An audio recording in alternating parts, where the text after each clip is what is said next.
I don't know if any of you have noticed, but I have small hands. This was a problem for me growing up and working on advanced repertoire. I was learning music that required reaching an octave, yet my hands could barely reach. I was only able to achieve this by reaching around the sides of keys as opposite to playing from above them. If you're learning to play the piano and your hands are too small to reach an octave, you will be at some disadvantage for playing repertoire that demands a big reach.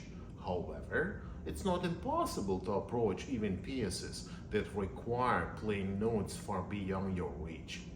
I have no trouble reaching an octave, but when I get into playing music with 10s and 11s, it requires a bigger reach than I can manage.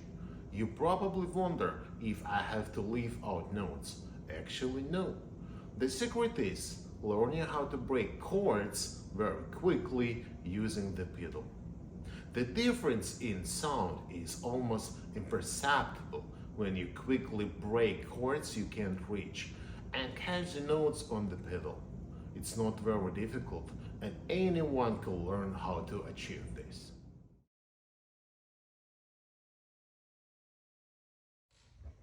So I break up the chords from down to up one by one key.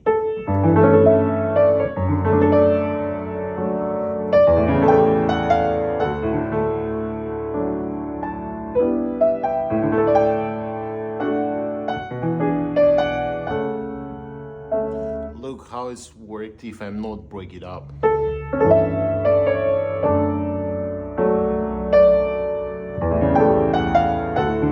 I can play it without breaking.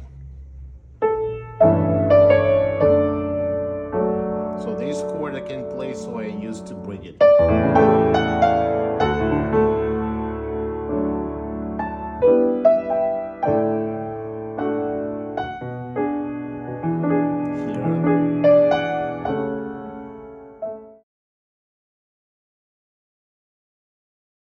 Here is the same.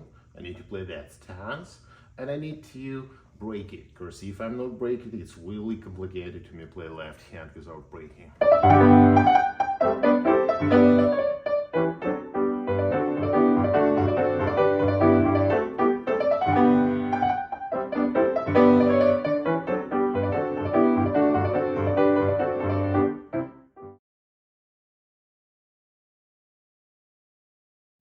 Well, there may be disadvantage to small hands. There are also tremendous benefits to having small hands for playing the piano.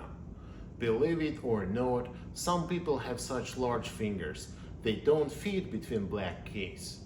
So they have to play on the edge of keys as opposite to the inside near the fretboard, which presents a big challenge having to travel in and out of the keyboard to negotiate both white and black keys. This isn't a problem for people with small hands, since they can play at the point at which black and white keys meet.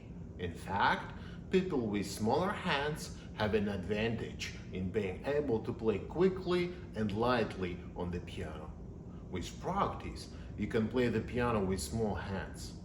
Everyone is built differently. You will find things that other people struggle with may come very naturally to you, and vice versa.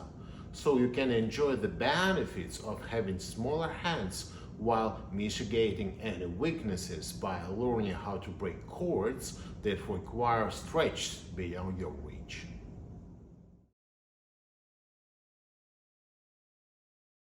Here are some practical tips for pianists with small hands and short fingers. Perform stretching exercise for your hands and fingers. You can start by placing your pinky or thumb on the key of C, then spread your hand, stretching it across the keyboard and hold. Next, do octave scales and try to increase the speed. Also play musical pieces that have octaves. Finally, massage your hands often. Do not overdo your stretching exercise.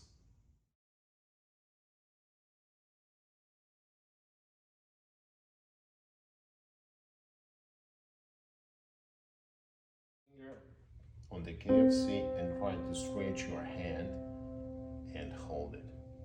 Same for the left hand. Hold it.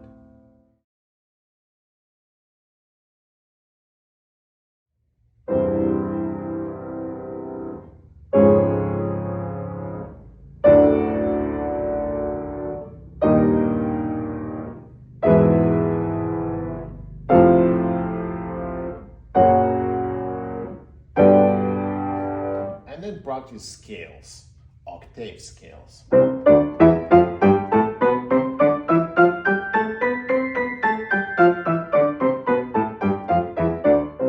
of course, chromatic scale, including black keys, where you need to put your fourth finger.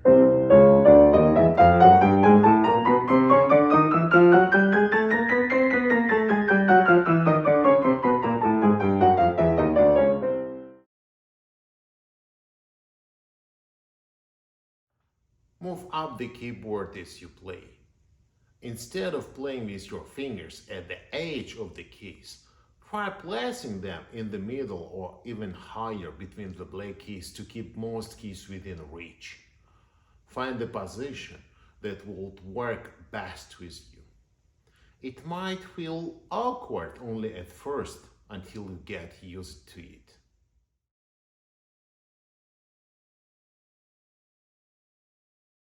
Choose a repertoire that suits you. Some classical music was written by famous composers with big hands, such as Rachmaninoff and Liszt, who both have an octave span reaching the 13th. It was also said that some of the great piano pieces were composed on smaller keyboards before they were standardized, which makes it harder to play on one with a greater octave span.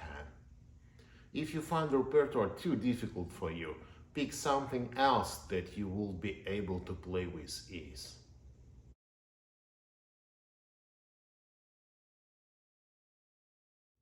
Invert or break up the chords. If you have difficulty playing the chords, you can invert them by moving the lowest note on the chord up an octave. You can also try breaking them up in such a way that one set of notes is playing right after the other, or you can redistribute the fingering. If this doesn't work, you can use one finger to play two notes.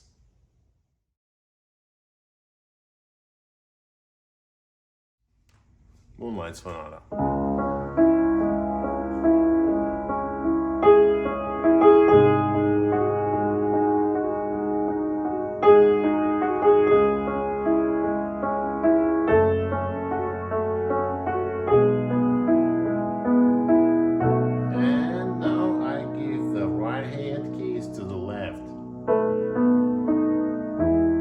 I just gave this key play by right, I give it to the left.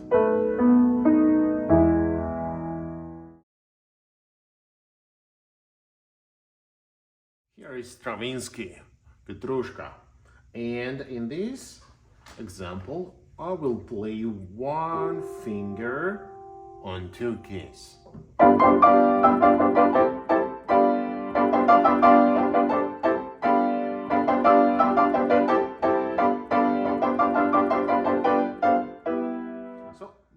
Hand, it's impossible to play two fingers on two keys, so it's better to play one finger on two keys. Just like this.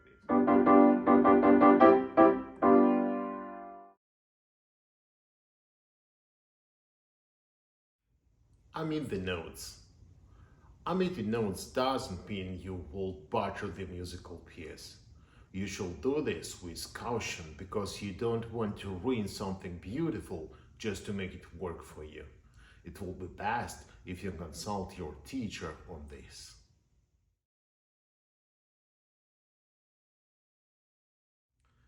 Use a custom-sized keyboard. Manufacturers made pianos with narrow keys in recent years when they recognized the need for them. There is no reason why you should not have a customized keyboard with narrow keys in order to play music from your favorite composers. You will not have to strain so much to reach a longer span for chord and octaves passages. The hand will be more relaxed and there is no more need for extreme tension when stretching. This also means reducing the risk of pain and injury from fingers to the forearm. The good thing is that there are piano manufacturers that can do this for you. It will naturally cost you a lot of money, but it will be worth it in the end.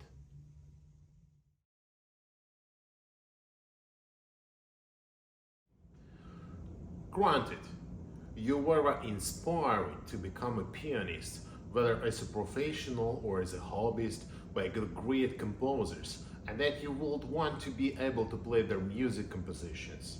However, if it is too difficult for you, or if unable to do so, do not push yourself to the point of hurting your hand, wrist, and fingers. Accept your limitations.